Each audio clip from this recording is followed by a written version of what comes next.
Alright, so we ended last episode with Mio kind of talking towards the end about wanting to know what it's like to be human and how she can go about doing that. I don't think there was really a clear answer for that, and I think that's something that she's going to have to learn to do after being a loner for so long and just going about having people forget her a day after. And now there's people in her life that she cares about and she doesn't want them to forget about her. So she's got to figure out what she can do to kind of build upon these relationships and make sure that she sees them every day so she doesn't forget about them. So we kind of ended off there, and we had some time to just kind of go about our day and kind of do whatever we wanted, which was kind of hard for her. She's so used to just surviving, and now she's kind of like thriving, like how you would want to in life. So we're gonna see what ends up happening here. She was trying to sleep until Juliet wakes up. That nap worked better than I expected. Hopefully, Juliet will be awake by now. If she isn't, I don't know what I'll do. There's no way I'm falling back asleep anytime soon. Unlike this morning when I passed by Juliet's office, there's no light from under the door. I do not catch the sound of something going on in the kitchen, so I make my way downstairs. In the kitchen, I'm treated to quite a sight. Is it food? Good evening, Miho. I'll be with you in just a moment. It's not just Juliet in the kitchen, but three bats as well. Oh, she's got all of her friends here. One clings to the back of the chair Aspen sat in this morning, and another is on top of the fridge. The third one is perched on Juliet's shoulder, and I think it's the same one that was in her office this morning. What was it, Orpheus? Is that what it was? Something like that? Juliet holding a small bag and handing out the contents of the different bats. On closer inspection, I realized that they're bugs. Ew. I mean, that makes sense, that's what they would eat, but that's still gross to even touch them. All the bats devour them greedily, including one nibbling by Juliet's ear. She doesn't seem too bothered and hands them each another treat. All right, here are the last ones. The bats in the chair and fridge finish their snacks and fly over my head and out of the kitchen. Their wings nearly clip me in the face, and the gust they create blows my hair around. The last bat stays on Juliet's shoulder even after it's finished eating, and then Juliet picks up a small envelope from the counter and ties it to one of the bat's legs. Thank you, Orpheus. We'll see you soon. Good old Orpheus. So she's using them like messengers, huh? It kind of reminds me of Game of Thrones, where they use the ravens to send messages. Hopefully the bats get treated a lot better than those ravens. Launching itself off of Juliet's shoulder, Orpheus takes flight and exits through one of the library windows. Even though he was much bigger than the other bats, it doesn't look like Juliet was fazed by being used as a launch pad. My apologies, Miho. You caught me just at dinner time for the bats. Oh, I mean, I don't mind. I hope Mio doesn't. It's okay. I just woke up. Oh? I take it you had a busy day then. Well, not really. Just walked around for a while and then took a nap because didn't know what else to do. Yeah, that's pretty much about what happened. I feel like we didn't accomplish a whole lot, but I wouldn't say it was a day wasted. I see. I'm sorry to have left you on your own all day. No. I should have made sure you were taken care of before I went to sleep. I mean, you can't entertain us all day, and we're like hundreds of years old. We're an adult, okay? I'm pretty sure we can take care of ourselves. It's gonna take some adjustment because we're not used to it, but we'll figure it out. She sure does apologize a lot. Is that what it means to be polite? It makes me kind of uncomfortable. It's not like she did anything wrong. What are some of your hobbies? I don't know. What do foxes do? Do they dance like in the one music video? They go ring ding ding ding ding ding ding. I'm sorry. I know that nobody wants to remember that video. I apologize. There are all manner of things tucked away in this room. All that throughout the library. Hobbies. I don't think I know that word. Yeah, I don't imagine you would, Miho. You don't seem like the kind of person who just has fun. Something you do for fun, just because you enjoy it. This is my hobby right here, guys. Playing visual novels for people on YouTube. And I get people that watch me, which is very strange. I'm just talking to myself in a room. And then you guys see it later. Oh, I don't really have anything like that. Yeah, that would kind of suck if you don't have a hobby. Although she raises her eyebrows, Juliet just nods, guessing that wasn't an answer she was expecting. I think I understand. Well, perhaps that should be our first order of business. I don't know. I'm trying to think of what Miho likes. I mean, she likes coffee. She could try working at a coffee shop. I feel like that would be a good hobby and a job at the same time. I believe you'd find your life much enriched with something amusing to do. Okay. Like what? Yeah, and hopefully she gets away from being a little bit of a thief. I feel like that's been kind of her hobby, if I had to name something. Just stealing from people and making sure not to steal too much where they notice. She's very particular about that. She ponders for a moment, tapping the countertop beside her. It could be anything. A sport, an art, or even something like watching television. Whatever brings you joy. Honestly, though, I have to ask, does anybody else just genuinely enjoy listening to Juliet? Like, she has, like, just this very rich voice. It's like listening to an audiobook or, like, a podcast, and you just get, like, sucked into somebody's voice. It doesn't even matter what they're saying. Like, they're just interesting to listen to. Pretty sure I've never tried any of those. Then, it seems we have plenty of options to start with. I'm just really hoping she doesn't start watching anime, because then it's all over from there. Every other thing you thought you were interested in is gone. All you do is get wrapped up in anime, and then you start going like, I should read manga too, because I want to know how this show ends. So you start reading manga, you start reading smut online. I feel like that's where it goes. You start reading, what is it, doujinshi? Is that what they call it? You start reading those, so you get your own endings, and they're usually really dirty. And then you start playing visual novels, and you start playing the dirty ones. It's all over once you start watching anime. All over. I know you've done a lot of walking today already, but I need to go into town to run some errands. Would you be interested in accompanying me? Maybe we'll see something along the way that strikes your fancy. Yes. Sure. Fine by me. Not like I've got anything better to do. I wonder when we'll start making decisions about, like, which route we want to go down. I don't really know exactly how the routes are gonna work. Clearly there's two girls, Juliet and Aspen. I think I read something about there's like a good ending and there's like a friendship ending. I'm not too sure about that though. I was really trying to avoid spoilers, and I read something like a comment. We'll have to see if that's true or not.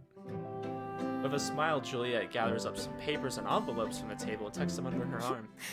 Let's be off then. Going into town, and this time we're not doing it alone. That's nice. Leaving the library unlocked, we set down the familiar path. Juliet maintains a brisk pace, but it isn't too fast. I like this a lot more than going slow. So, Miho, how are you enjoying Wellington itself so far? I like it. It's not too big and it's not too small. Like that there's the ocean and mountains close by. Yeah, that is really nice. I think the town is great. I think it's a good mixture of if you want to be in the mountains, like she said, or if you want to be down by the beach. You have a little bit of it all. Yes, we're truly fortunate to live in such a paradise. How'd you end up here in the first place? You said you came from the underworld, right? I really hope they explain what exactly the underworld is. I don't feel like we've gotten too much of information about it. That's correct. Ugh, I was much wilder and irresponsible in those days. Wow, Juliet, of all people, being irresponsible? I can't see it. But then, I met someone who changed my life. Someone who made me want to be a better person. Yeah, for me, that's my wife. I feel like my wife kind of changed me in a big way. In unexpected ways, for sure. I started liking and caring about things I didn't really care or even enjoy before. And in a good, positive way, right? Like, I'm not just doing it to impress her or to appeal to her. I genuinely saw that she liked this thing, and I started investing time into it, and I realized I like it just as much as she does. And so it's something we can share mutually now. I feel like that's what it means to fall in love with somebody, you know? You want to find what they find interesting as well, so you can connect with them better. But you want to do it because you genuinely enjoy it as well. I mean, don't just do something because somebody else likes it. Part of that meant reinventing myself, with a new life in a new place. Rather like what you've been doing too. So I wonder, does Juliet like have someone in her past that she was interested in, or was this more of someone she looked up to, maybe as a friend? Huh. I can't picture you being crazy like you said. I'm glad Mio thinks the same, because Juliet is like so prim and proper. It just would seem very out of place for her to be kind of wild. I'm just imagining her going out and drinking and having a good time, and letting loose. I can't really see that with her right now.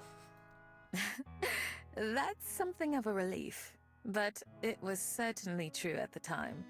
Sometimes, it does feel as if I was an entirely different person back then.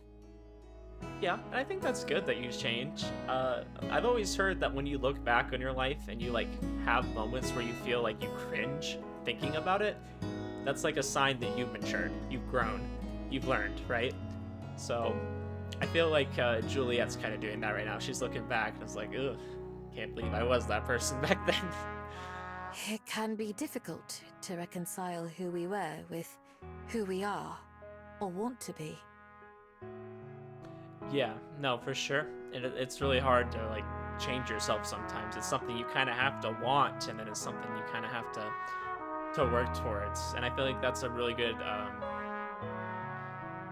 picture of what Miho's trying to do right now. Miho's trying to like change who she is, and it's not really that she has ever been that kind of person. I mean, it's really hard for her to understand how to be human and what she needs to do to accomplish that. I mean, that's not an easy thing to teach somebody. Doesn't seem like you had too much trouble with it. I wouldn't say that. For one, this was very long ago. And even now, I continue to change. Everyone does. Yeah, I feel like if you're not changing in some way, and especially for the better, like you're probably doing it wrong. You're probably being very idle in life.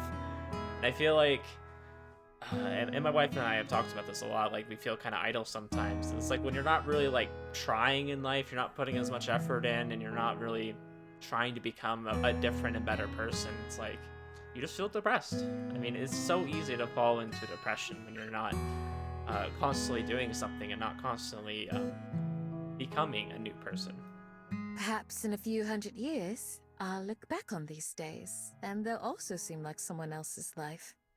And that's a completely different way of life, though, because most humans don't live to even be 100. So it would be very different to be hundreds of years old, because you would feel like you're living multiple lifetimes. You would see everything around you change drastically.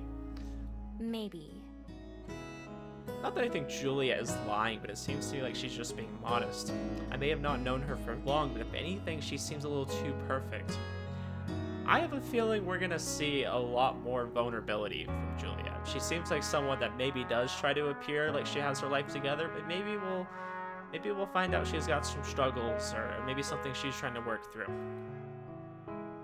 Everybody has them. I mean, I was talking about with my family. It was Thanksgiving yesterday, and we were talking about some of our family, like on the outside appears perfect, but my aunt just started listing everything that was going on in their lives with their kids and things like that. They weren't perfect. They had troubles, they had things going on, but they were trying to make the most of it while they could, right? And I feel like that's a good way to live. I mean, they're more privileged, of course, but they still have difficulties. Everybody does. It isn't too late in the evening yet, so there are plenty of other people out and about too. Occasionally someone will recognize and greet Juliet, and she always gives them a friendly greeting in return. I wonder how well known she is around town. After walking in silence for a couple minutes, I clear my throat. I've got a question. What is it? Do you always walk places? As opposed to? Flying. Can't you turn into a bat? I'm so glad you're asking this, Mio. I wanted to know this too, but... Oh, yes. I suppose I can. Ooh, she can. I do so only sparingly, though. I find that I appreciate life more as a human than as a bat. Okay, fair enough. I like that perspective. I feel like looking at eyes through a bat, you'd probably look at more survival, right? Rather than really stopping and walking around, you know? It's kind of like we say, smelling the roses. Why? That's weird. Like being a fox a lot more. being a human just feels clumsy. Your arms and legs are way too long and get in the way all the time. Interesting. Miho's perspective kind of mirrors Holo from Spice and Wolf, or I don't say the Japanese. I just say Holo. That's what the translation is. I mean, obviously they're both kind of like fox entities, I guess, or wolves. I mean, yeah, I guess Spice and Wolf. She's a wolf, but they're kind of similar in that way. They can kind of transform back and forth. Except Holo's a lot bigger. Holo is a lot bigger than Miho in her little fox form. They both kind of have a similar perspective, where they feel like they rather like to be an animal rather than a human. Feels different, clumsy. Being a human can be kind of clumsy sometimes. I will absolutely agree with that. We fall down and hurt ourselves very easily. I suppose that's true. It can be quite awkward at times, or even embarrassing. Yeah, there's a lot more that goes into being a human, a lot more like formalities and appearances matter more. You know, things that really ultimately don't matter, that we like put a lot of stock and importance into. Animals don't have that problem, which would be nice. Yeah, exactly! I've never been embarrassed as a fox. I understand. There are certainly downsides. I believe the good makes up for the bad, though.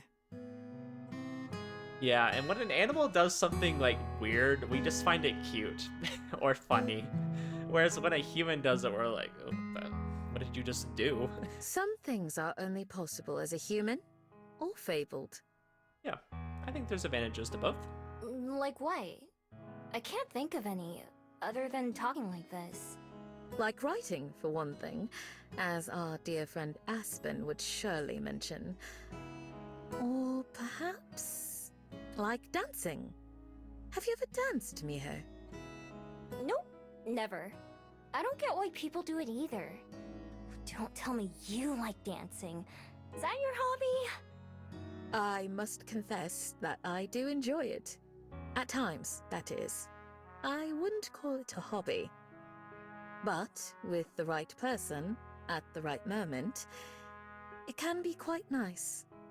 I think that's a great way to put it. I think dancing can be something that, I don't know, it's not something I'd really do on my own. I mean, sometimes I dance, sometimes I just have fun, but like to really like get into it, I feel like it needs to be in the right moment, it needs to be with the right person. Unless you like just genuinely enjoy dancing all the time. I've met people like that. They just will dance anywhere, anytime, you know, provided there's music.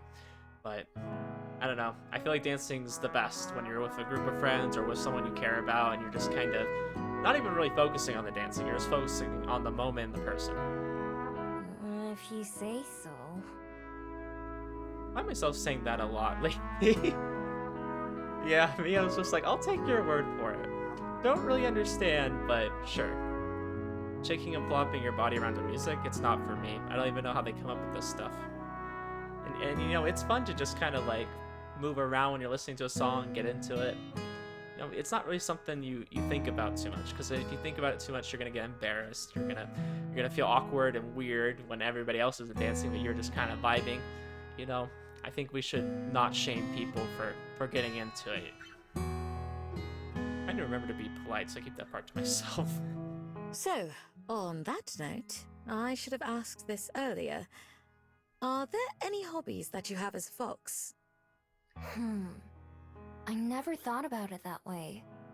But now that you mention it, almost everything is better as a fox. The sun feels nicer on my fur than it does on my skin. I get jealous of my cat when she like sprawls out and sunbathes. Like, oh, she looks like she's enjoying herself so much. Flowers smell better and more interesting when I sniff them. It's more vivid. Interesting. I wonder what kind of flowers you're smelling. I could see that. I think this is more of a sensory thing. Like, you're able to smell different things. You have heightened senses when you're an animal versus a human. So I feel like that's the difference there. Not necessarily that the flower flowers are better. I mean, you just can smell more of it. Remember Aspen using that word and explaining what it means. I bet she'd be proud if she heard me use it. You do make it sound lovely. But are those things you do for fun? Well... I'm gonna say yes right away, but then I think about it for a second. I do love those things I mentioned, but maybe they don't fit what Juliet is asking. Yeah, I think those are things you enjoy in passing, but that's not something you go out and say, I'm gonna make a day out of that. I guess not. They feel good, but they're not fun. That's still valuable too. So far, we've only been following the same path I took earlier when I went into town. But when we come to a crossroads, Juliet turns in the direction of a neighborhood instead of a city. The first stop I need to make is down here. After that, we'll go look around and see if there's anything fun. Alright, I'm just following you. This isn't the same neighborhood where I hid from Juliet a couple nights ago, although it's pretty similar. Some of those houses are the sort that reminded me of Bugs when I first arrived in Wellington. We stop at one of them, a little one-story house with a porch light on. I follow Juliet to the front door, and she rings a doorbell. Is this for one of your errands? Yes, we're delivering those papers that were requested.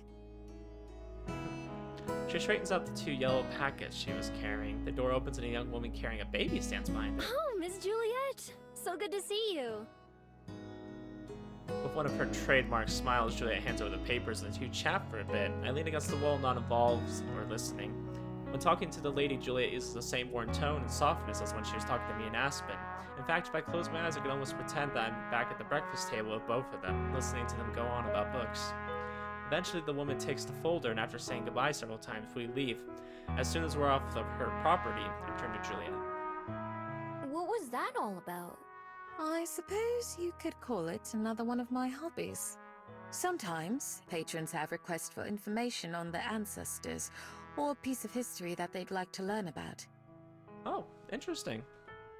Okay. For example, Mrs. Aliyu wanted to know about her husband's culture so she could teach her new child. I find and collect what's requested, and bring it to those who asked. You know, that's oddly something I could see Juliet doing. Whoa! Sounds like a lot of work. It can be, but I don't mind it. The past is worth preserving, but not everyone knows how. It's my honor to help people do so. I have assistants too, such as dear Orpheus, who is delivering a letter on the far side of town for me. Are all the bats your helpers? Some more than others. They're friends, not pets. And so if they don't feel like helping, then I won't force them.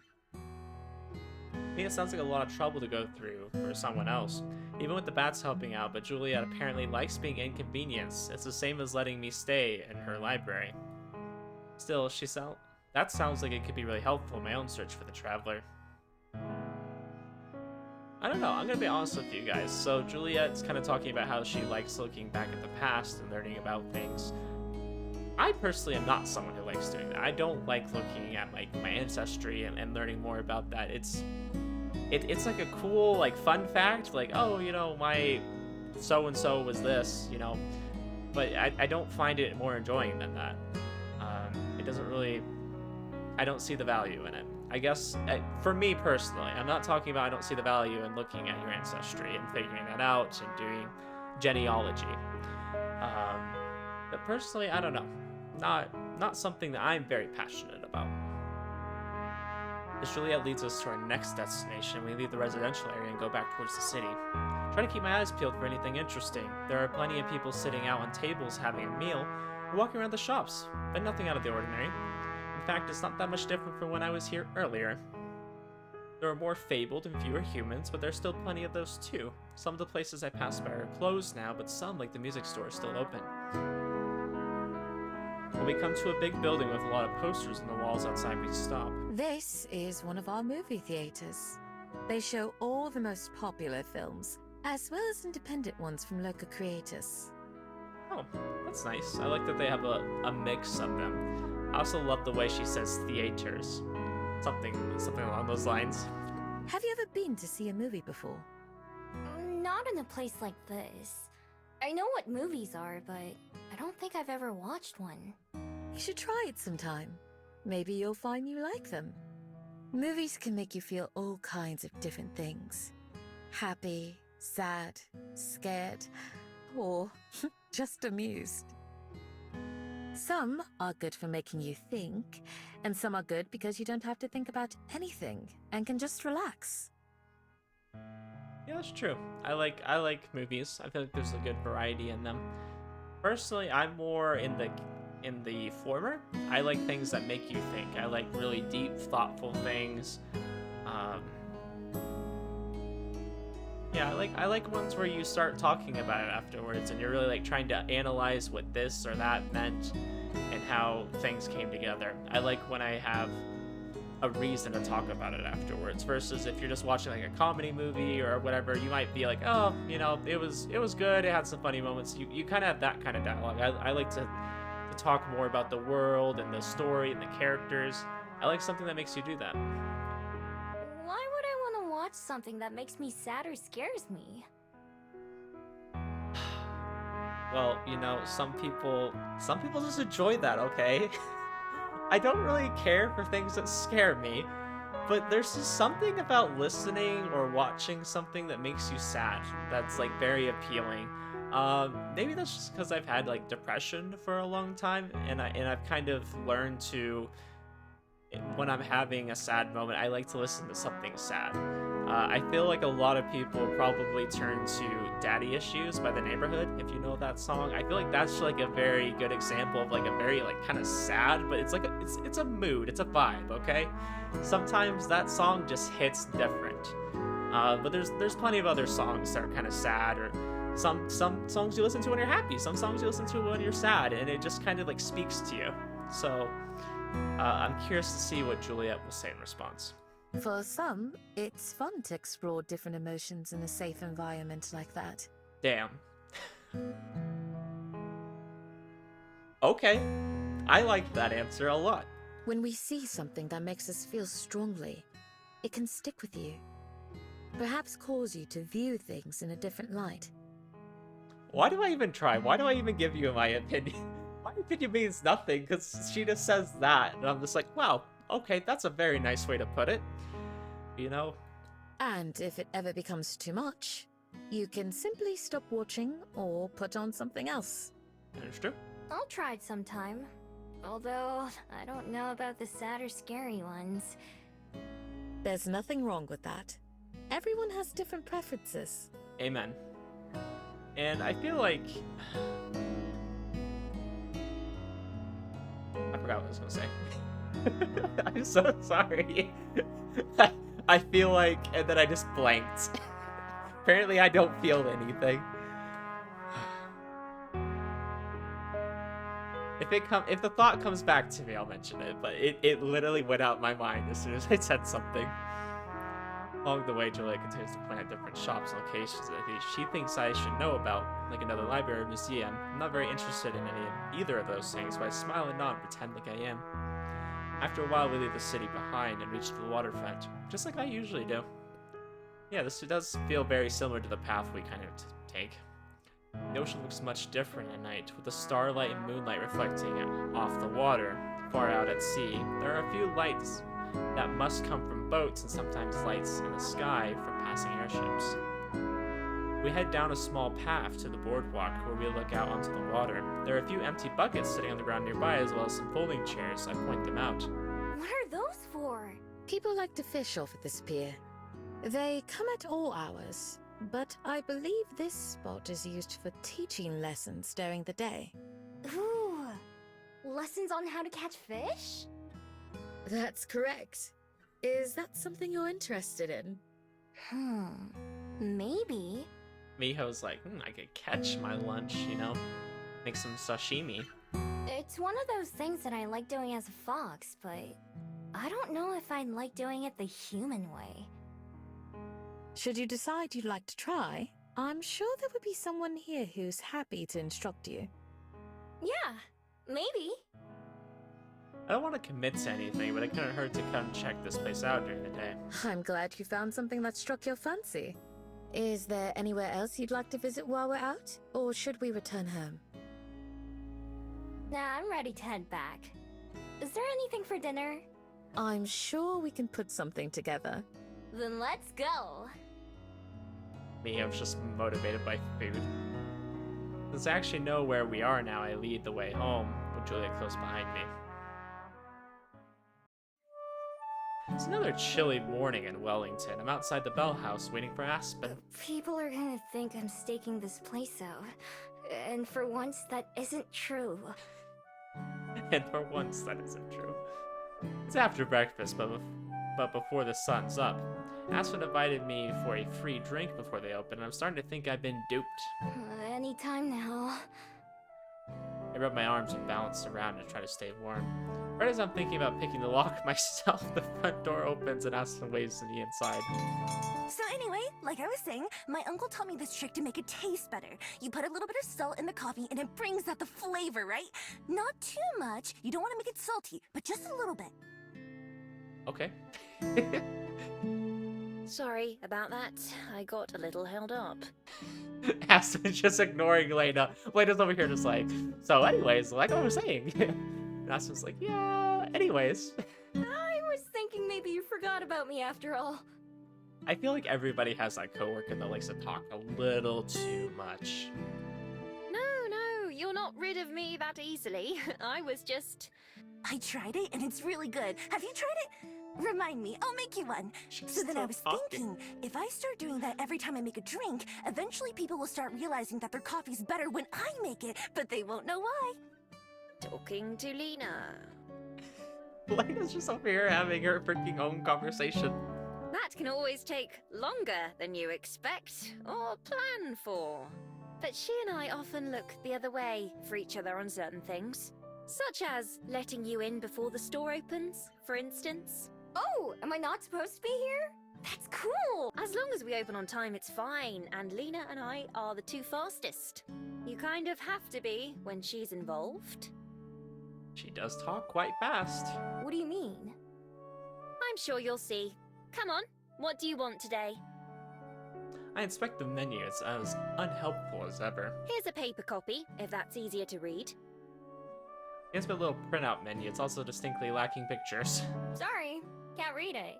Oh, do you need a Korean version? I'm afraid we don't have one. Oh, nah. Can't read any languages. I may as well have told her that the sky is green. Aspen stares at me in disbelief. This isn't a usual weird look. This is beyond that. She laughs nervously. You're joking, right? I promise we're not as dumb as we sound. Honestly, I don't know, Miho sounds like she just went hundreds of years without really taking enough interest in things. It's like, you always kind of hear about vampires being like these really old and knowledgeable beings, right? And then you have Miho, who's like, yeah, I've lived hundreds of years too, but I just kind of did whatever I wanted. And I didn't even develop any hobbies, didn't learn any languages, you know? Just kind of was a fox, and I was happy with that. Passes onto a stool behind her, fanning her face with the menu in her hands. I can't believe it. I just can't. So you haven't. Wow. I can tell she really wants to say more, but holds herself back. Wow. Okay, thanks, Aspen. I suppose that explains a lot.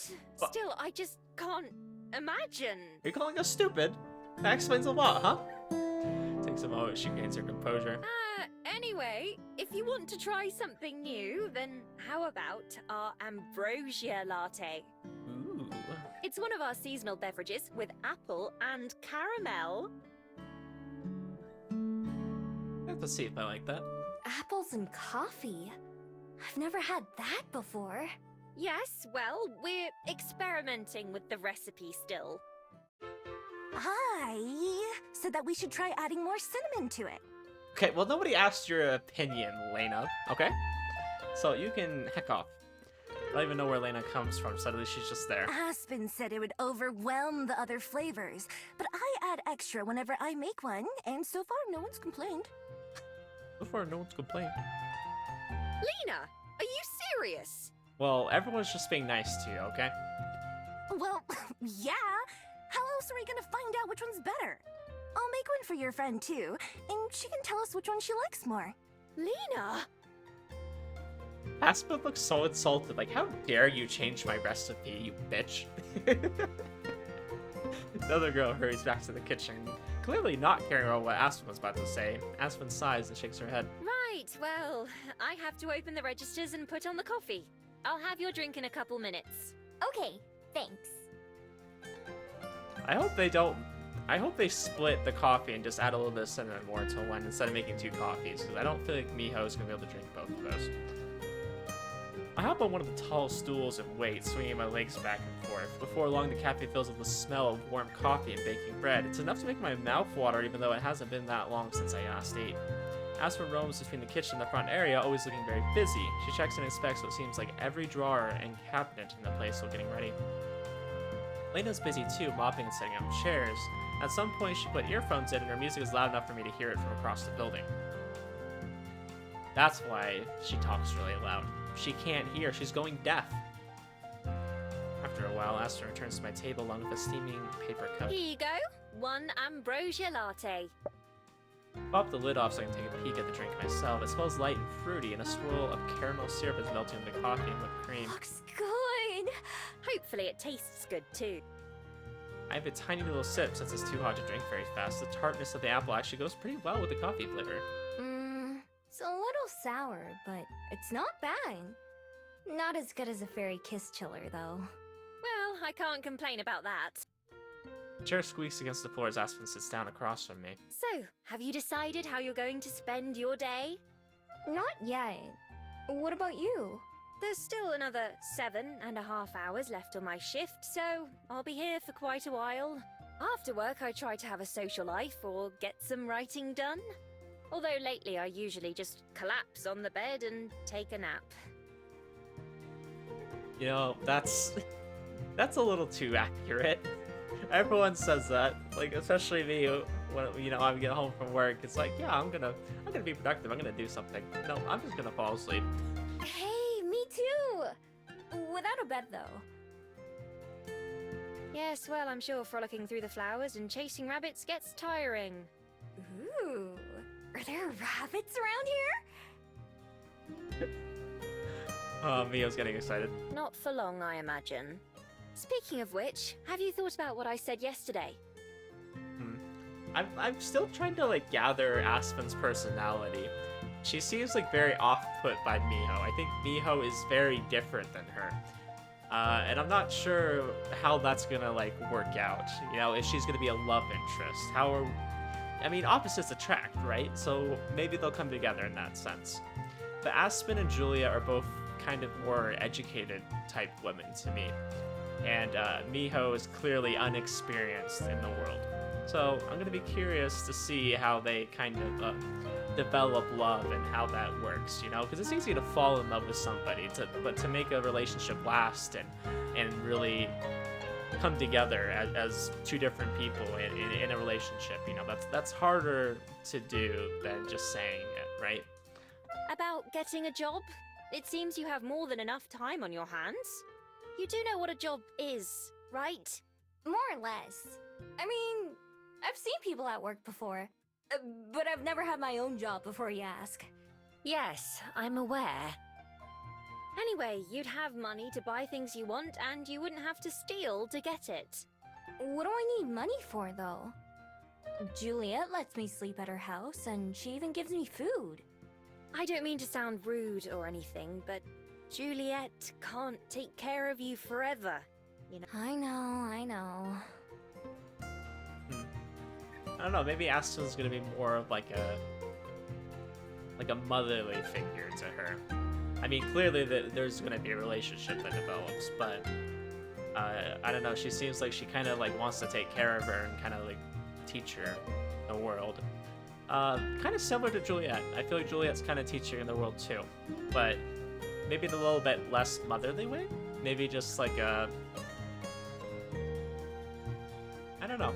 I feel like Aspen's a little bit more motherly, and Juliet, I would say, is more of like a mentor. If we want to compare something. I don't even know what kind of job I could get. Is there some place that would hire me to steal things? I mean, probably, but it's not gonna be legal. Not legally, no. But maybe you can find a way to use those skills. Maybe you could be a security guard somewhere, or a locksmith. Maybe. A locksmith. What exactly is your job anyway? Well, as you know, I'm a barista. That means I make coffee and tea and hot chocolate and whatever else our customers ask for. Some people rely on our products just to get through their day, so I consider it to be a very important job. If we were to close or go out of business, there would be a great many people who would be distraught over it. Wow! And you're gonna do this for the rest of your life? Not for that long, I hope. It's not my passion by any means, but I don't mind it. It can be rather exhausting though, especially on busy days. Can't say she's selling me on this whole job idea. Yeah, you and me both, Miho. I mean, a job isn't necessarily always fun and games, but... What is your passion? It's this. Like she was waiting for me to ask, Aspen dramatically pulls out a small notebook and puts it on the table. It's the one I see her writing in all the time. I mean, she did say that she likes to write after work. I leaned forward to look at it closely. It's not very big, about the size of my hand, and it's mostly purple in color. There's an intricate gold pattern around the border. If it looks fancy, I could probably get a lot of money for this at the right store. This is my writing notebook. One of them, at least. My passion is writing, bringing stories and characters to life, making people feel what I feel. I definitely feel like one of the writers of this game definitely, like, put a lot of passion into writing Aspen's character.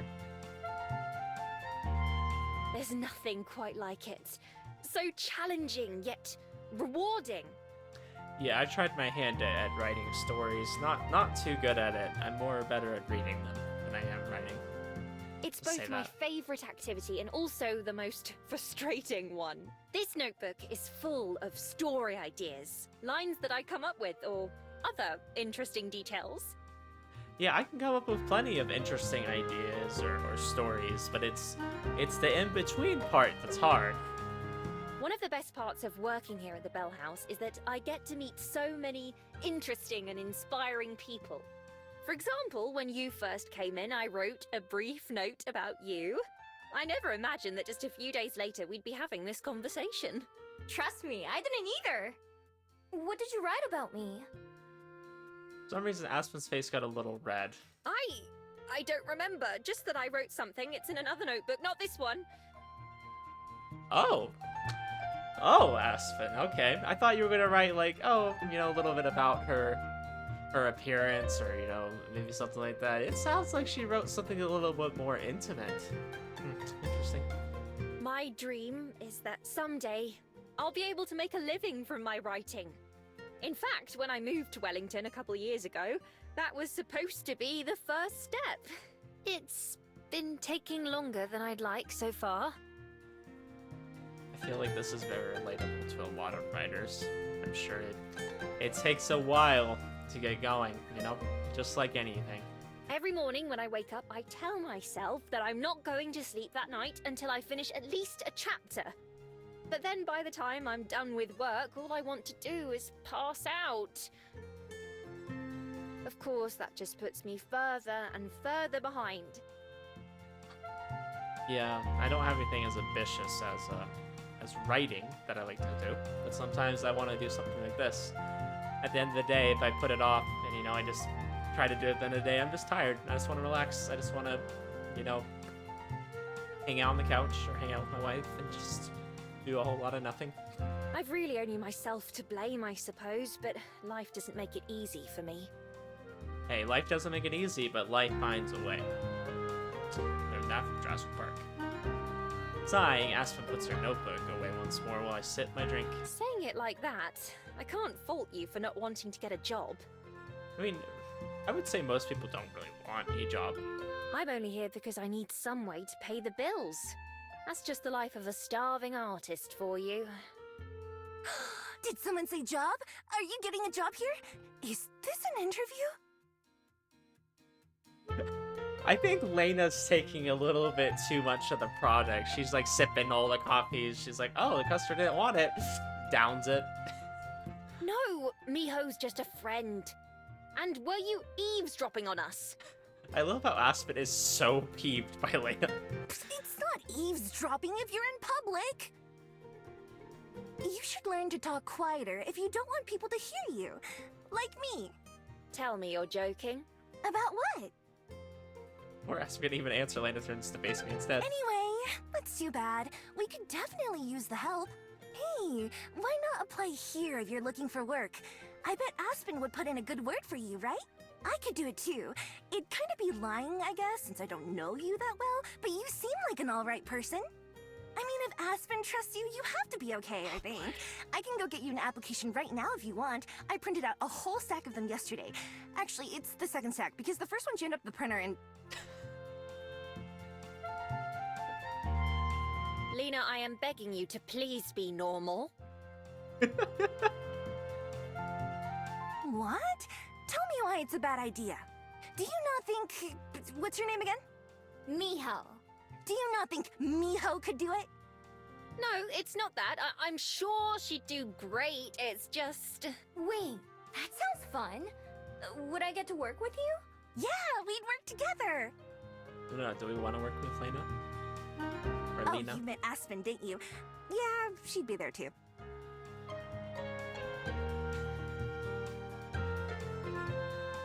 Oh, this woman is so funny. Flopping her hand on the desk, Aspen stands up from the table. It's certainly an idea. Perhaps one we should discuss later. Aspen really is kind of hesitant about this idea, huh? Lena, you and I should be getting to work, don't you think? Okay, boss. Please just go unlock the door. Okay. Smirking, Lena heads towards the front of the store. Feel free to hang out for a bit if you'd like, Miho. Although it's going to get busy soon, so I won't... Oh, wait, I almost forgot. If you need something to do, come play tennis with me this afternoon. Tennis, huh? Tennis? Yeah, you know, you hit the ball back and forth over the net. I can't say I've ever legitimately played tennis. I know what it is. Is that your hobby? I don't own the equipment to do it. I've never had the opportunity, so... For now, I like trying new things. I'll think about it. I should try something new myself, too. I wasn't asking. Okay. Anyway, you said it yourself. You're totally coming. So, I'll see you there. Oops. Can we just look at Aspen's face right now? And how she's very, I don't know, she looks a little bit jealous, to say the least. Okay. I don't know, or maybe she's just really peeved by Lena. I kind of get that impression from the many times that she's just like, you stop talking. Can't help but feel like I've been roped into something here, but it's true that I should at least give it a shot. Maybe I'll turn out to like it more than I expect. Cool. Maybe there's a Lena route. Maybe there's a route for each of these side characters. That'd be interesting. Lena starts to leave again, but then suddenly jumps back around and faces me again. Oh, right. There's one more thing. How many more things does she have? You can practically feel Aspen's exasperation as Lena runs back and slams the cup she was carrying to the table in Try front of me. this. Tell me which one you like more. The one I made or the one Aspen made? Okay. Oh no, please don't give me a choice here. Please don't give me multiple options I have to select from. I don't know who I would choose. I don't want to piss off Aspen. With an unnecessarily loud sigh, Aspen goes and unlocks the front door herself. I'm over halfway done with Aspen's drink, but I take another gulp, paying attention to the mix of flavors, and I do the same with Lena's. Lena watches eagerly, fist clenched in excitement. So, what you think? Come on, be honest. Can't taste a single difference. They're both good. Sure, but which one's better? Take another sip of each. I try to detect anything that's different between them, but can't. Fortunately, Aspen saves me. She leaves behind Lena, like a phantom. Lena, don't you think maybe you should go check the croissants? Oh my gosh. She looks like she's about to whisper, Omae wa mou shinderu. You're already dead. Nah, I already looked at them earlier. A couple of them were kind of schoolish, but I tried to massage them back into shape. Lena's so dumb, and I love it. Don't worry. Wash my hands first. For once, Lena's the one that cut off Aspen. Aspen jerks on her apron strings as she flaps her wings to maintain her balance. Why don't you go check on them again? Or maybe the muffins, if you haven't yet. Fine, fine. We all know Miho just didn't want to hurt your feelings anyway. Aspen releases her, and Lena walks off to the back of the cafe like an embarrassed cat, pretending it was her idea all along. After she disappears in the kitchen, Aspen sighs yet again. I'm sorry about that. It's fine. She seems nice. That is certainly one way you could describe her. Wow, okay, what do you have against Lena? You are so, like, kind of... She's, like, mean to her, but not in a direct way. Like, it's very, passive-aggressive. What I was trying to say earlier is that you can stay here if you want, but I won't be able to chat. Our first customers will be here any minute now. That's okay. I'll probably go back to the library once I finish my drinks. All right, I'll see you later then. And don't feel obligated to finish both if you don't want to. I'm gonna try. Bye! Like Lena, Aspen also retreats behind the counter and starts tilling the display case with pastries. I wonder if any of them are the croissants Lena was talking about. Sure enough, it wasn't long before the first customers start to show up. Aspen takes their orders with that fake nice voice that she used when we first met. Already I've gotten more used to hearing her regular speaking voice instead. Yes, the customer service voice. It's interesting to know that even normal humans like her still pretend to be other people sometimes. I wonder why she feels like she has to do that. So far, she's one of the nicest humans I've ever met. After I finish my first coffee, I toss the cup away and hold on to the second. I'll drink it later or something. Aspen waves as I leave the bell house and start making my way back to the library. I've had my fill of wandering around for at least a few days. If I'm gonna be bored, I might as well do it while I'm comfy. Job or not, Aspen is definitely right about one thing. I really need to find something better to do with my time. Oh wow, okay. I was like, can we do any of these? Looks like we need to go to the park. We are going to go play tennis with Lena. After a few hours of sitting around at the library, I'm bored enough to take Lena up on her offer to play tennis. The only problem is I forgot to ask her where and when. Sometime in the afternoon, I go down to the bell house where an employee tells me both Aspen and Lena have left for the day. They give me directions to a place called a Tai Park? A Tai Park? A Tai Park? I don't know. That's the only way I know how to say it. Which is where they say Lena mentioned before heading out. I followed their instructions to reach a big open area full of people on bikes, walking, or just sitting in the grass. I wandered around looking for any sight of Lena or people playing tennis. Finally, I spot the courts to make my way over. Out of the dozen or so people who are playing, it isn't hard to find Lena when I get there. Nice serve! She runs back and forth, leaping and diving to hit the little green ball before it can touch the ground. She flaps her wings to keep her from falling over when she does. Her partner, a tall boy with antlers on his head, looks exhausted. When he swings his racket, it looks like his arm might fall off any second. When I get close enough, Lena notices me and stops mid-dive. Miho! You're late!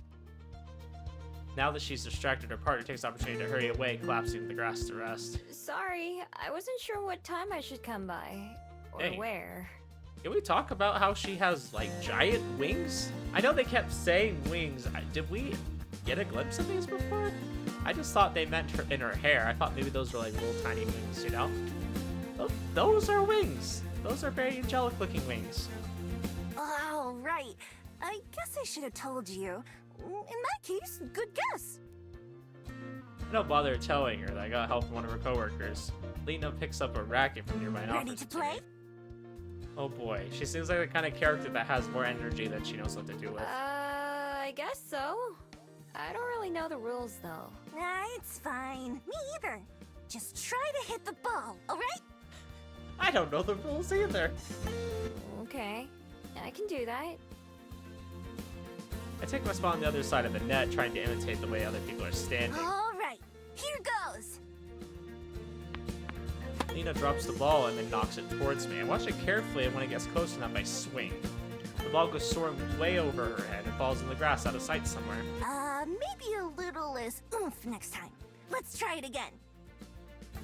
She serves the ball, and this time just barely hit it over the net. Lena dives for it like before and sends it sailing back to me. The more we play, the easier it gets. Both of us miss the ball or knock it into the net a lot, but it's not too bad. Finally, even Lena gets tired, and we take a break to drink some water. How long have you played tennis? Like, today or in my life? In your life? I'm guessing she started rather recently, because she doesn't know the rules. She thinks about it a bit, scrunching up her nose. About a week. Okay, that's about what I thought. Oh, that's it? Yeah, how about you? About half an hour, I guess. Oh, right. I forgot about that. See? We're both trying new things. The whole time we're talking, Lena keeps glancing away from me to watch other players to try to figure out what's so interesting, but can't. Okay, break's over. Let's play some more. We get back on the court and play for a little bit longer until the end of the hour, and as everyone else starts to pack up and leave, I follow Lena, who puts away our equipment. So, what'd you think? Did you have fun? It was alright. I wouldn't mind doing it again, but I don't know if I'd want to play all the time. I can see why some people enjoy it at least. Being outside is nice, and it's a good way to burn off some energy. That's good. They meet a few times a week if you want to come back. Will you be here? Oh, I'm sorry, I cut her off. Even while cleaning up, she's still distracted by someone or something else. While the other players walk past us on their way out of the park, Lena turns her head to watch one of them. Ready, because we're planting trees here next time. Really? I'm bad. Why do I keep cutting people? I catch a snippet of our conversation as the person Lena's watching it. A dryad goes by. Lena must hear it too because she instantly closes her eyes and puts her fingers against the side of her head. Planting trees.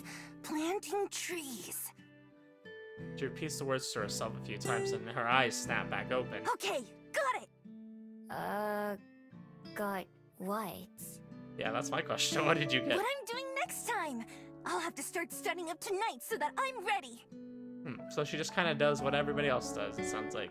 Okay, if you say so. Pretty lost, but this is just how Lena is. You should come too, if you're not doing anything. I'll tell Aspen to give you the details. Sure, sounds good. I guess we're planting trees.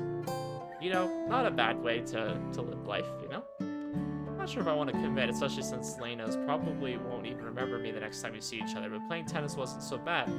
So I should at least keep my options open. Good. Alright, see you then, mijo. See ya.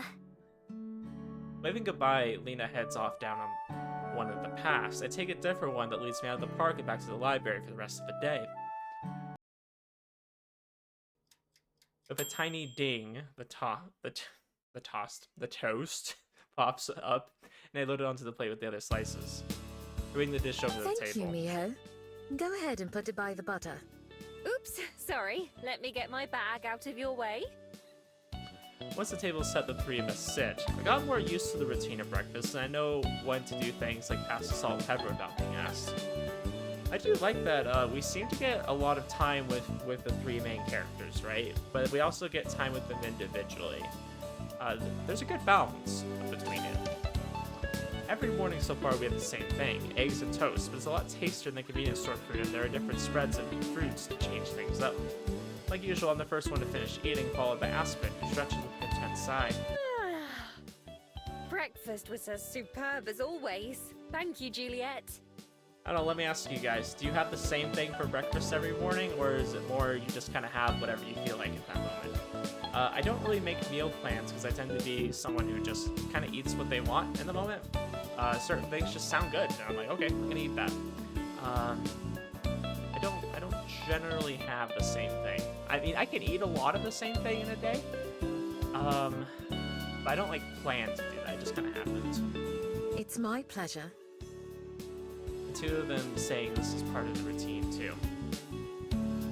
Usually Aspen would be getting up right now to leave for work, except this time she doesn't. Don't you need to go, Aspen? Is this your way of trying to get rid of me? Yeah, just leave Aspen. We're trying to spend some time with Julia, of course. Here's at me from over the rim of her cup as she sips her coffee. Nah, I haven't thought about that. I was just wondering. I'm not sure if I should be flattered. Anyway, I'm working a mid-shift today, so I don't have to go in until noon. Will you be writing then? Yes, I ought to. I'm about halfway through this draft, and I'm trying to finish it by the end of this month, so every minute helps. Oh my. Halfway already? That's excellent progress. I look forward to reading it when you're finished. don't give me too much credit. I still have to get there first. And you know how that's gone before. All you can do is keep trying. What are you writing? A book. I've been working on it for a couple of years now. As long as I've been in Wellington. I mean, sounds like you've been working on it for a while. Whoa, you're only halfway done? How long is it gonna be? Only halfway. I wish it was as easy as you think it is. It takes time to plan the story and prepare to write, and then, even after the drafting is done, you still have to edit it and fix it. Of course, the more you write, the better you become at it. And so, sometimes you notice flaws in your story that you didn't catch before, so you have to go back or start over. I know, that's what I hate about writing. It's like sometimes you might come up with an idea later, and you're like, oh, well, my story doesn't really flow with that idea, so I'm gonna rework it to do so. It feels like it would be something you would never be quite satisfied with. You'd always like. How do you wanna ever improve get it. anything done then if you're always getting better? Don't you just have to finish it eventually? Well, like I said, it's not that simple. That's what clears your throat. Anyway, it's difficult to explain to someone who's never written anything. Believe me, any writer would tell you the same thing. That's about Juliet, who's intently watching her tea as she stirs it. And you?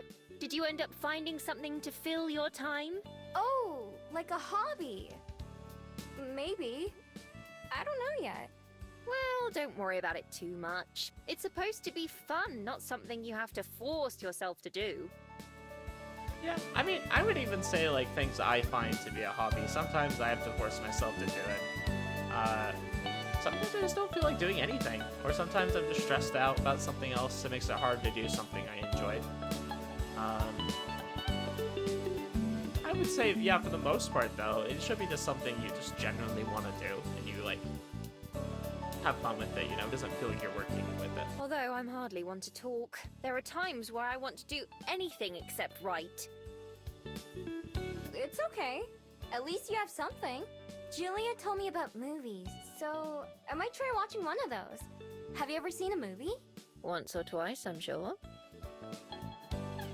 Actually, Miho, there was something I wanted to ask you. What's that? Well, how would you feel about helping out around the library as a part-time job? I'll pay you for your time, of course. It would give you something to do during the day, and it would be a great help to me. Really? But I thought you didn't need any help running the library. It's true that I don't need it. The honor system has served me well for the day-to-day services, and I'm kept informed of any troublemakers. But in addition to the kind assistance from Aspen in the mornings, I also have to reshelve books, maintain the check-in and check-out logs, and more. I don't mind those tasks at all. In fact, I find them rather relaxing. But without them, I'd be able to devote more time to other pursuits. If you're uninterested, you're more than welcome to decline. You needn't worry about being kicked out or disappointing me. I'm perfectly content either way. Opening around here doesn't seem bad at all. It doesn't sound very exciting in there, but it's not like I found anything else I'd rather do instead. At least it's comfy in the library and super convenient. Having some money again would be nice too. It would be even better that there's no one trying to take it back. No, that would be rather nice, huh? Wouldn't it, Mia? I wonder if this is gonna be where we kind of diverge. Are we gonna choose to work with Aspen? It sounds like they needed some help, according to Lena. Or are we gonna work with Juliet? Alright, I'll do it.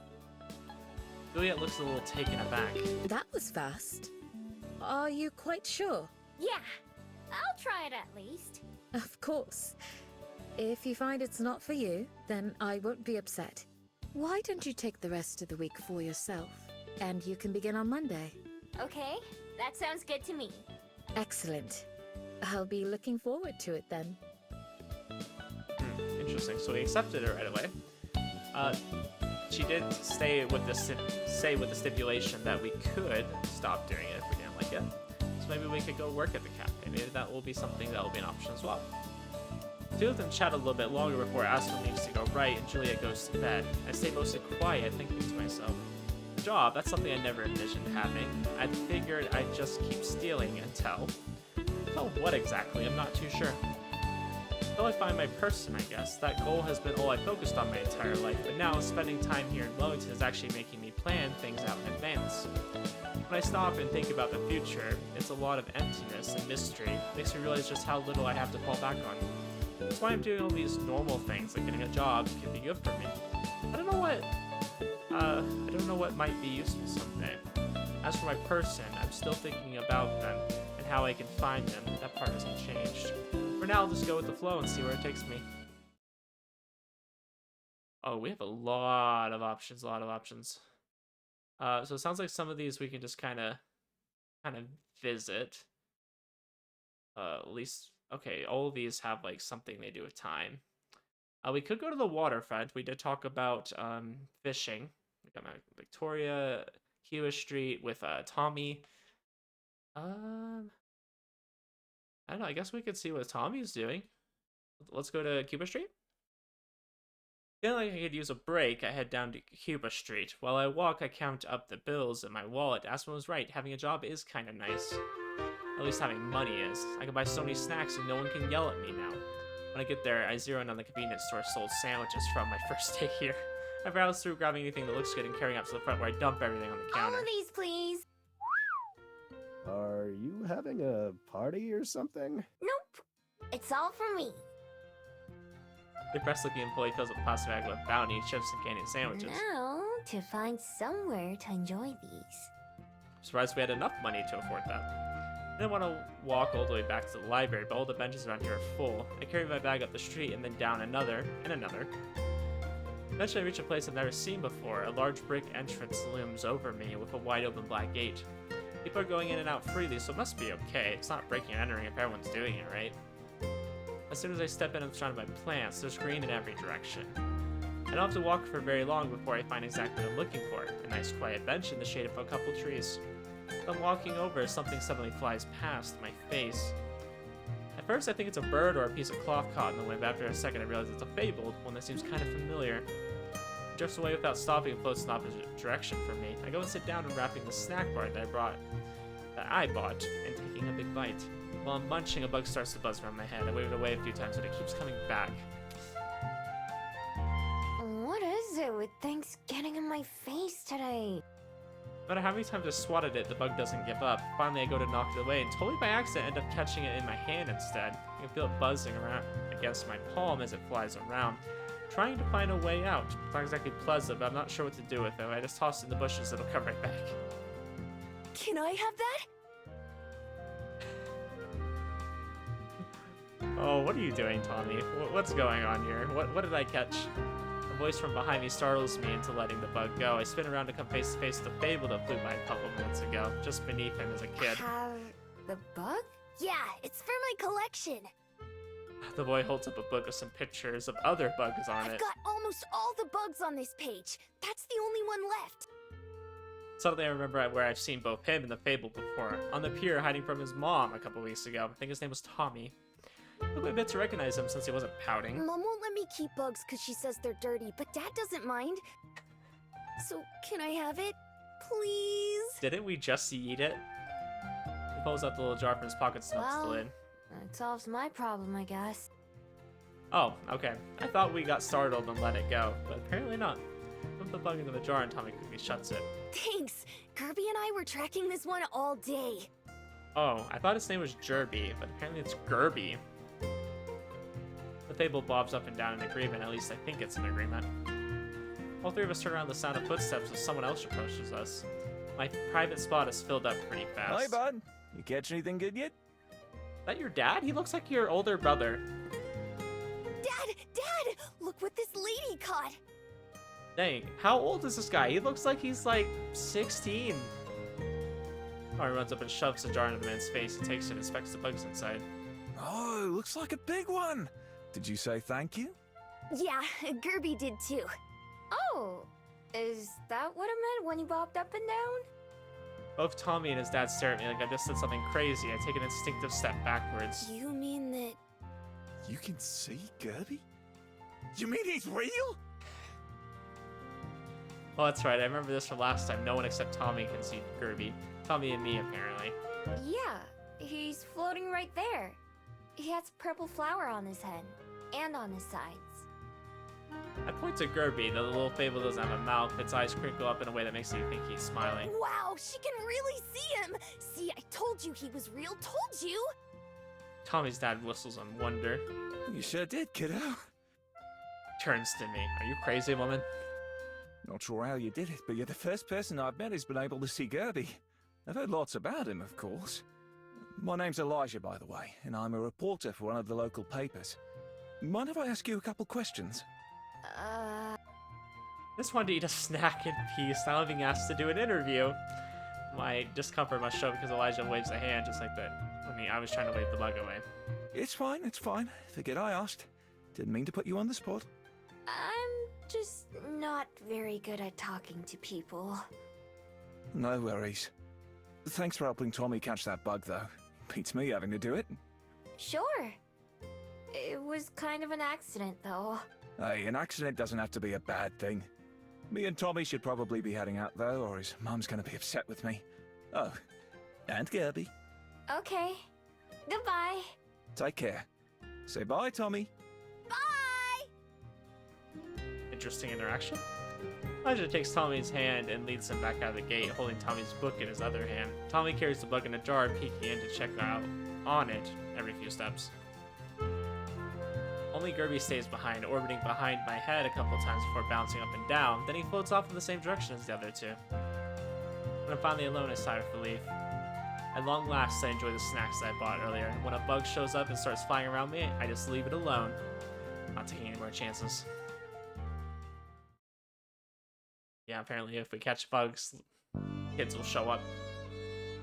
Once we finish eating breakfast, Juliet drums her fingers on the table, looking thoughtful. Miho, it occurred to me that perhaps I should give you the proper tour of the library now. That way, you have the weekend to get better acquainted with it if you need. Tour? I think I've seen everything, right? Pardon. I meant of the books themselves. Where to find each genre and what they are. Oh, right. Sure. I hadn't really thought about the books.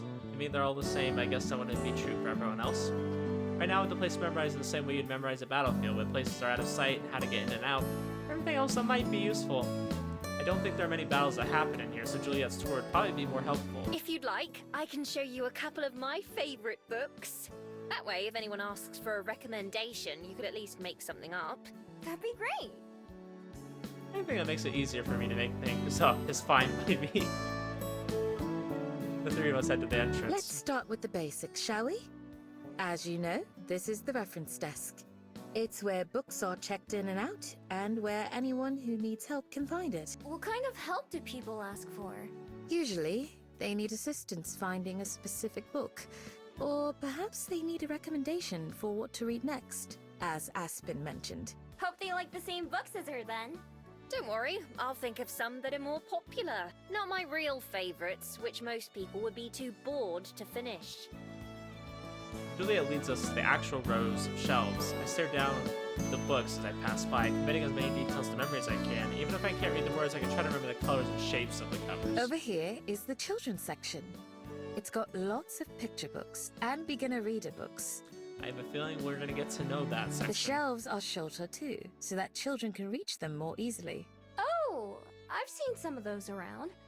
Are adults allowed to read them too? Of course. Parents read to their kids quite often. Yeah, I would know about that. Some people read them for fun, too.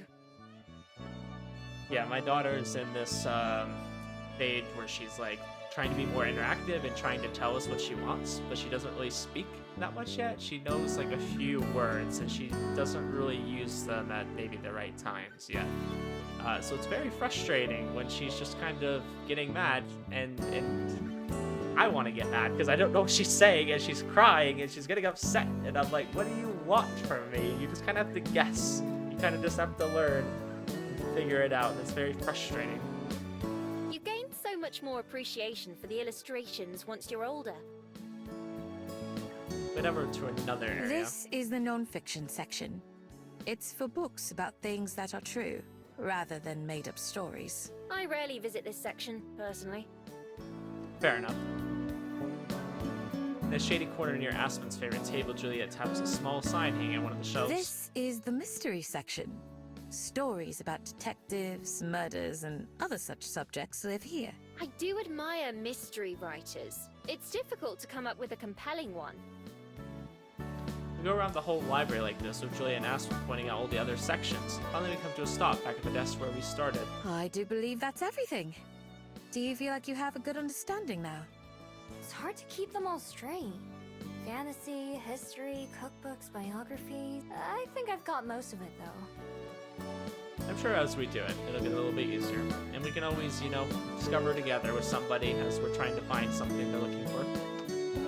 By the end, my head feels like it's spinning, and I know that I won't be able to remember everything as hard as I try. Yeah, that's how I feel about most things in life. Whenever I'm trying to, especially when I'm trying to remember names and characters in visual novels, my head just spins, and I'm like, I have no idea.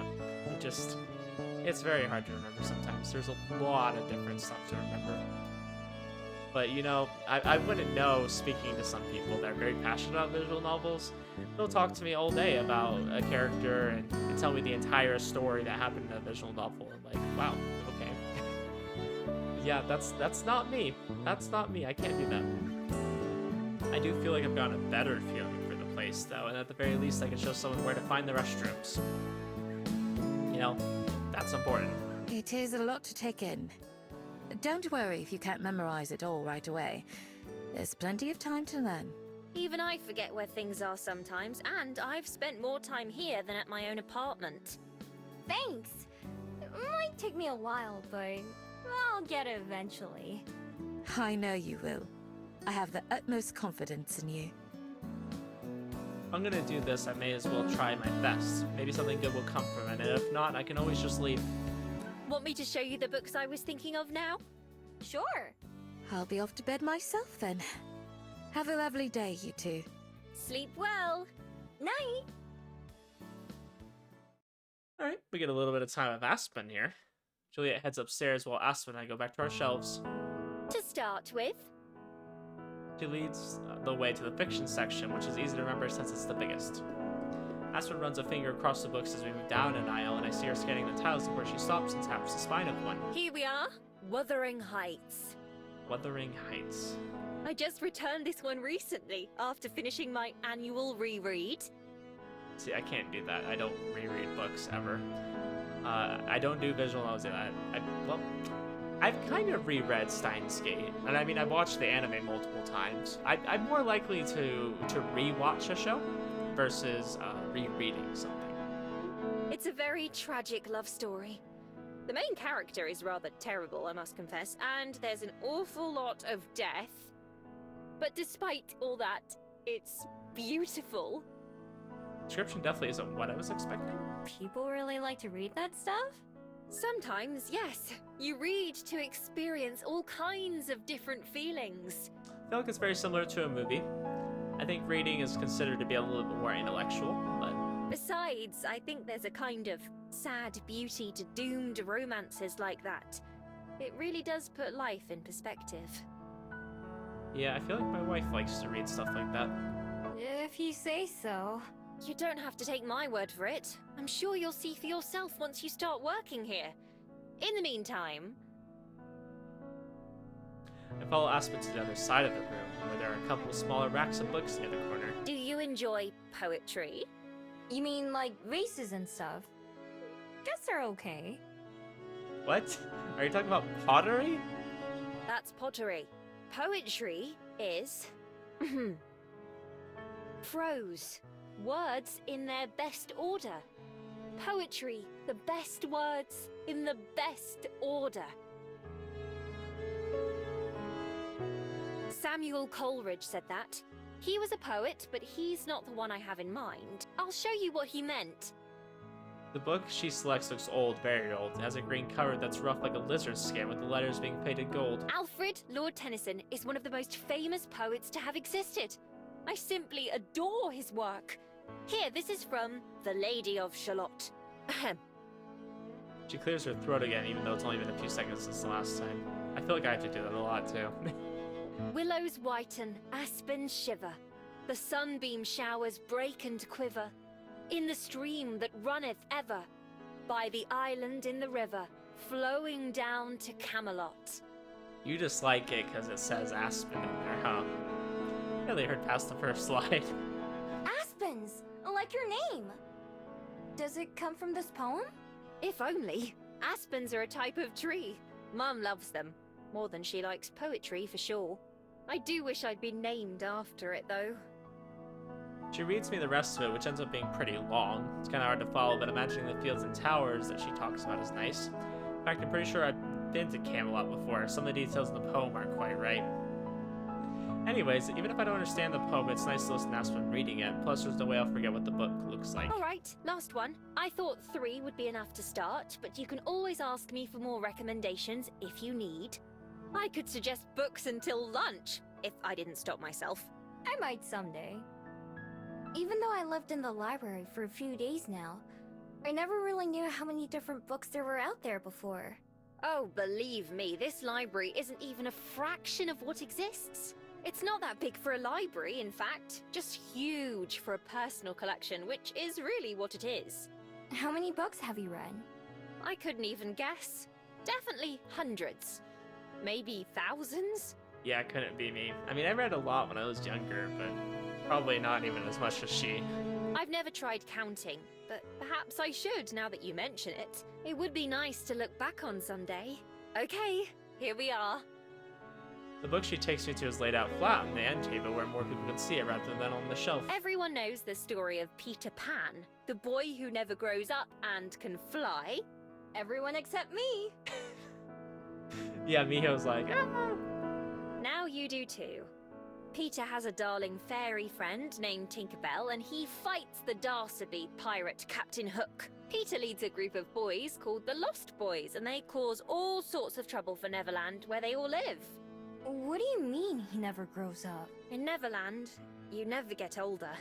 So he stays a young boy for his whole life. Even when the girl he loves, Wendy, grows up and gets married, and someday dies. You sure do like sad stories, huh? I suppose I do. It's as Peter Pan himself says. To die would be an awfully big adventure. Yeah, I think sad stories are just more entertaining because, I don't know. It's not like you want to live a sad life. It's just, it's nice to see how things progress in a story. I don't know, it creates drama. It creates interesting what-ifs. I don't feel like anybody really likes to watch people, like, suffer for too long. It's nice to watch them, like, kind of suffer, and that causes them to have a moment where they have to really collect themselves and, like, overcome something. I think that's always interesting. Still, it's not like I only like sad things. Romance is my favorite genre, and not just the tragic kind. That would be my wife. She likes the romancy stuff. I mean, I like romance too, but I feel like our version of what romance is a little bit different. And I kind of got to introduce her to more stuff after we got married. I kind of showed her some different romance shows, because I mean, you have things that are like otomes, right? But I like things that are maybe more geared towards guys. Some more like, I don't know how you describe those, like shonen and stuff. But I showed her like Darling in the Franxx, for an example, if you've ever heard of that show.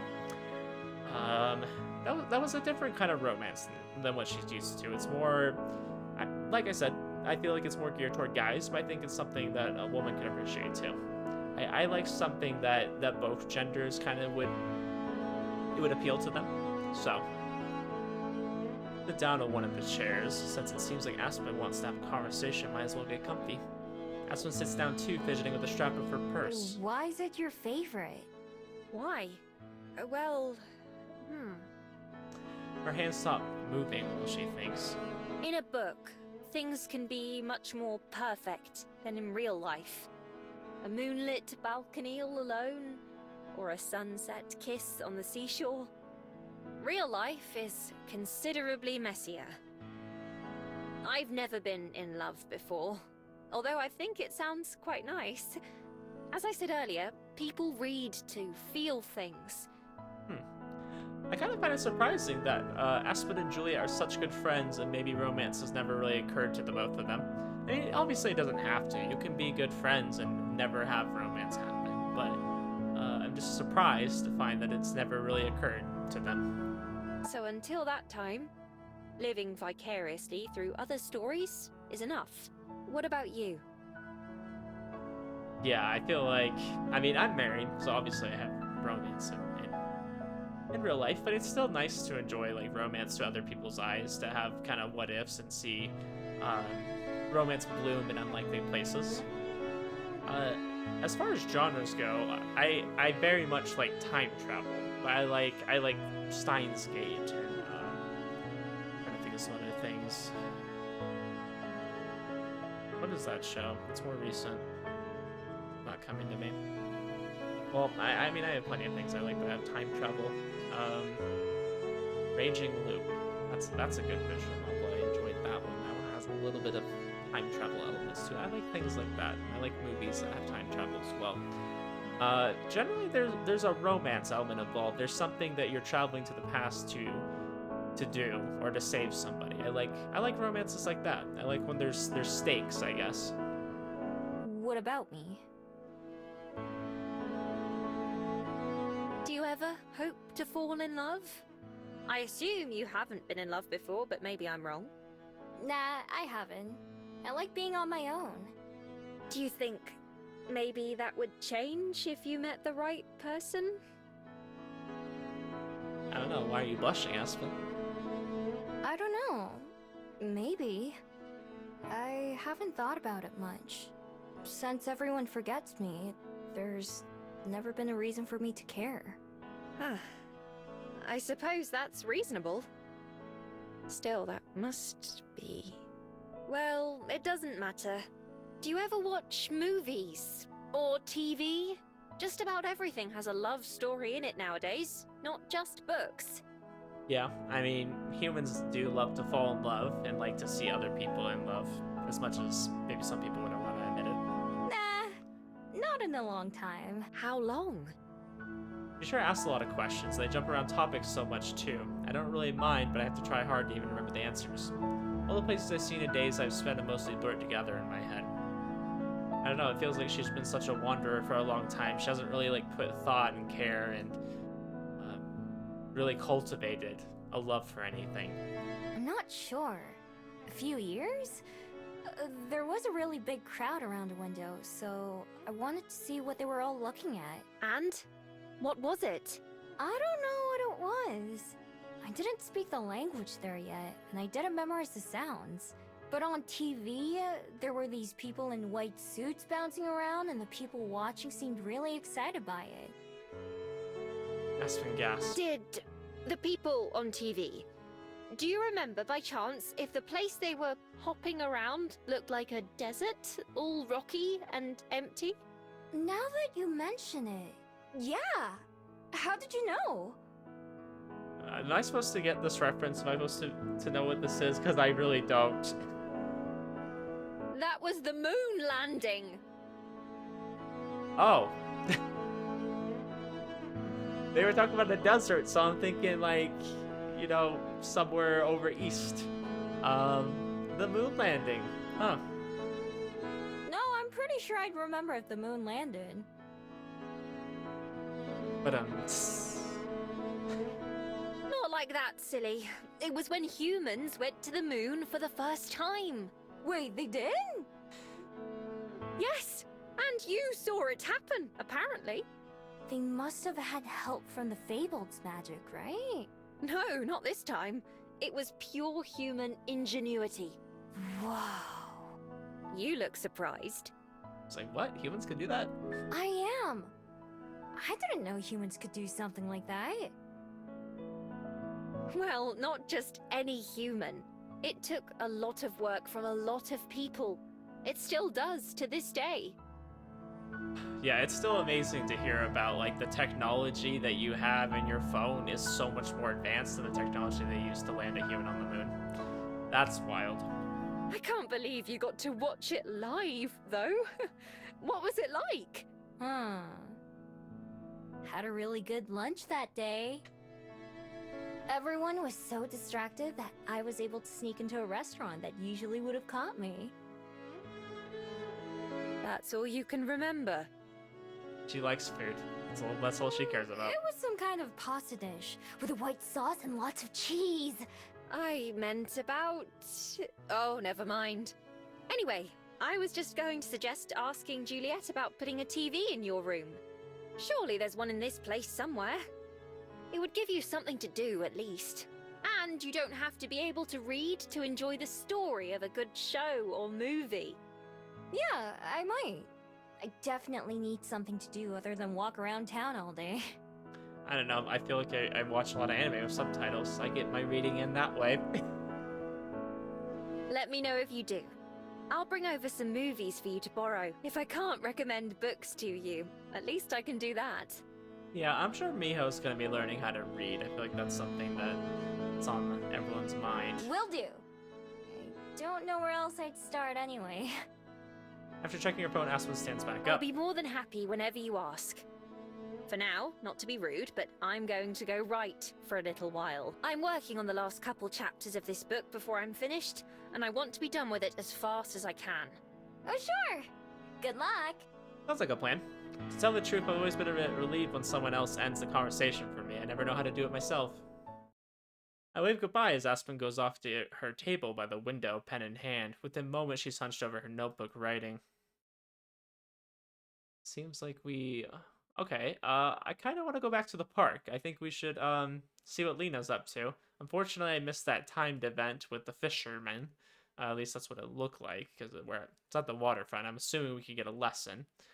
Looks like I can visit some other places, maybe just get some information and pass the time, but let's go here.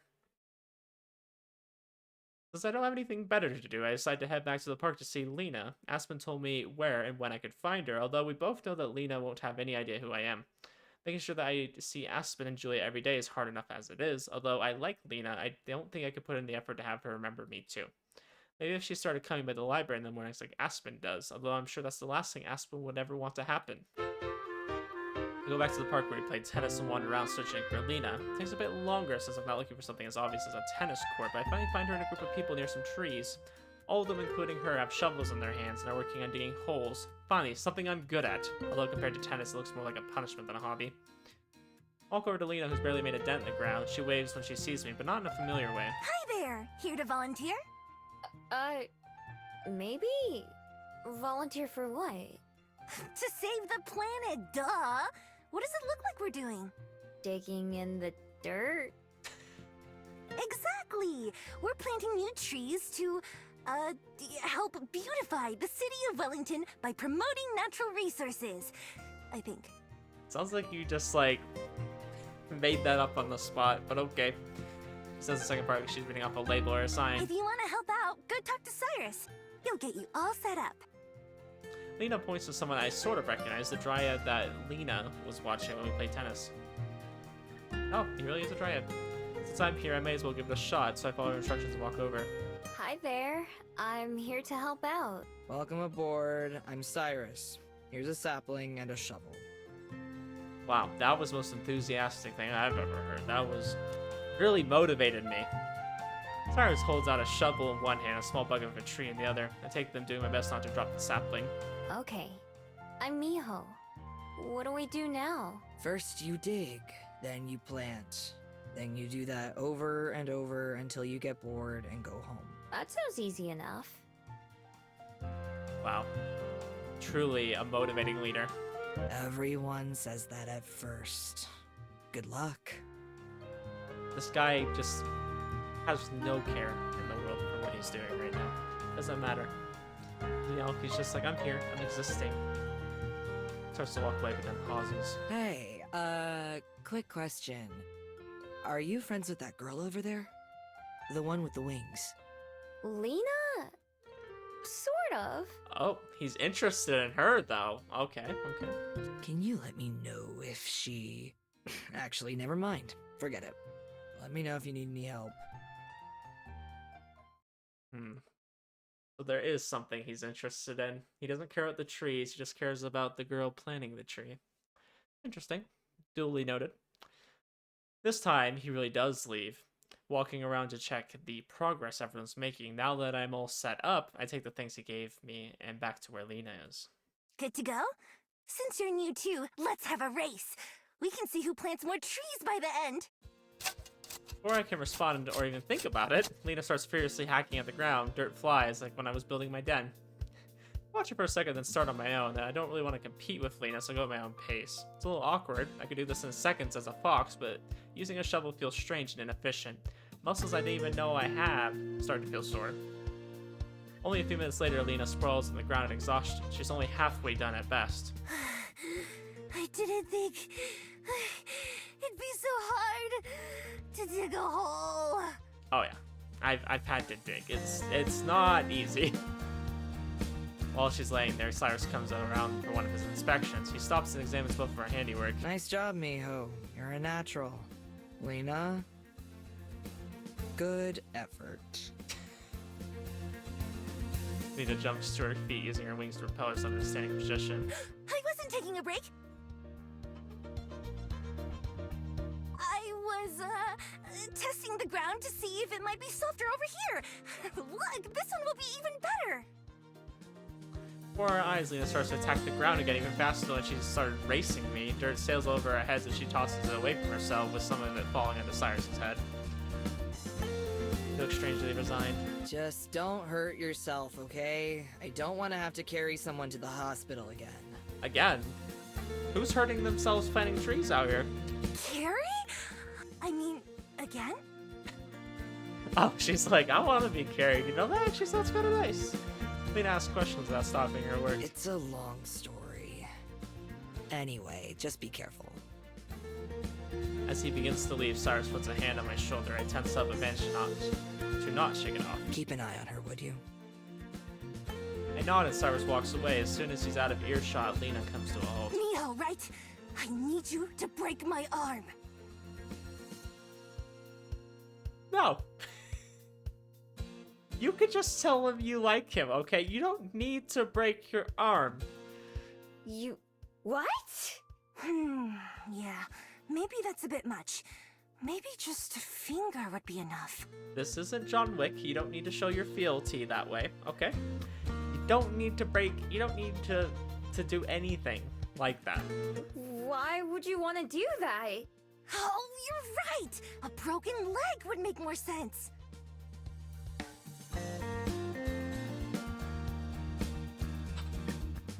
This game's great, guys. This is a great game. Great characters. I'm entirely sure we're having the same conversation. I decided to try a different approach. So, are you and Cyrus friends or something? Friends? Kind of. Unfortunately. You don't want to be friends? I want to be more than that! I couldn't tell. It wasn't obvious. The first time ever, Lena looks around after speaking like she's worried someone might have heard her. Like, best friends? More than that! Like boyfriend and girlfriend. Oh. Yeah. That explains why I didn't understand. How's that going? She sighs and her wings droop. Well, you just saw pretty much. How about you tell him, instead of just trying to break your arm and your finger and your leg? I know Cyrus from ballet, but I quit ballet, so I only get to see him at other stuff like this. But he's always trying something new every week, so I do too. But it's kind of hard to talk to him, especially when he's so busy. When I heard he was gonna come plant trees, I had no idea he'd be in charge. So I can't let him think I'm a slacker or bad at tennis. Not when he already thinks I'm a quitter. Interesting. You're just doing things that he likes, trying to appeal to him. I think I get it. The one thing I know for sure is that it sounds complicated. Good luck, Lena. The two of us go back to shoveling dirt, and eventually we go deep enough that we can plant the sapling Cyrus gave us. Okay, we set mine in the ground and then cover it back up the same way I've seen other people doing.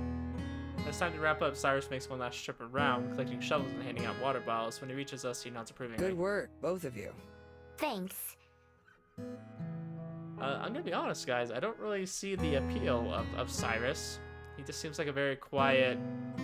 Apparently, he likes to try a lot of new things, but he seems like he doesn't really seem that motivated or interested. Gulp down the water and gives me just a few swigs. Yeah, thanks. On the other hand, Lena seems a little dejected. She doesn't even try to talk to Cyrus before he leaves. When the two of us part ways, she just gives me a half-hearted wave. See you later. Yeah, bye. I wonder if we're gonna end up playing Matchmaker a little bit. I'm not even sure what she'll be doing next time, much less when or where. Maybe Aspen will tell me about it again. Digging holes wasn't exactly something I'd want to do a second time, but planting a tree was satisfying, and I'm kind of curious to see how things go with Lena and Cyrus, if they go at all. Lena's kind of a lot, as Aspen says, but she's nice. I hope everything works out for her, at least. Looking around, I noticed I'm the only one left, so I tossed my empty bottle in the recycling bin and started making my way back. Nice little date. Ooh, so I really want to go to the docks, but I really want to keep developing our friendship with Tommy, because I feel like this is going to be an interesting story. I don't know, I wouldn't say Tommy and, Gerbish? Is that the Fabled's name? I wouldn't say they're really that interesting. I'm more interested in seeing the parents and how they're kind of, I don't know, it seems like they're separated. I'm more interested in that. Is that bad? More interested in the parents. So we're gonna go see what's going on at the Bell House here. Did the thing where I didn't know what I wanted to order, so absent-mindedly ordered something I didn't actually want. I swear I know English, guys. I'm not like crazy good at English, but I at least can read that word. Having so much trouble right now. Now I'm sitting here with a black coffee that's way more than I bargained for. I mean, it's good quality coffee. It's just, oh wait, duh, I can get myself sugar and creamer for the little counter with the napkins and stirs. I just get sweet drinks so often I forget those are there. And let's see, how much sugar and cream is the right amount? One each? Blah, it's so bitter. Let's try one more. Nope, not enough. Let's put 5 more. Gosh, I've met some people in person that actually do that. They put in a ridiculous amount of sugar. And apparently, who was it?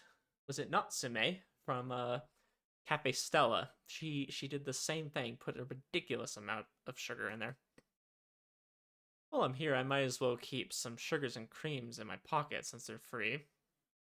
I mean, they are free. I wouldn't do that, though. Kind of inconsiderate. I think I catch an employee staring at me. She's probably thinking about what a good idea this is. Yeah, sure. That's what she's thinking. My coffee is so yummy now. I'm a genius.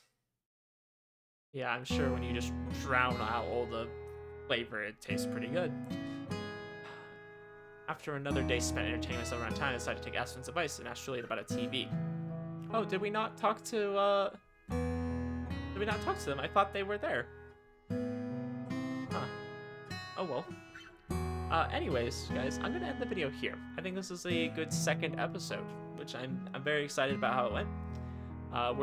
We're getting to know each of the characters better. I feel like we've gotten to know Juliet more. I like that it's been such a slow burn too. I feel like it's not like we're getting to know like every little facet of their lives right away. We're getting to see it in a very natural way. So Juliet's been really interesting, as well as getting to see more about Aspen, and then I feel like we've gotten to see a lot of Lena, which is good. I like Lena, so I won't complain. But it's definitely nice getting a kind of a new perspective on both the characters. So hopefully the next episode we'll make some more progress. Maybe we'll get to see how Aspen's writing is coming along. We'll get to see a little bit more about Juliet's life. I feel like she's a little bit more, I wouldn't say she's to herself, but I definitely feel like I've learned more about Aspen than I have Juliet. So we'll leave it here, and hopefully we'll have another good episode next time. So anyways, guys, appreciate you watching, and I'll see you then.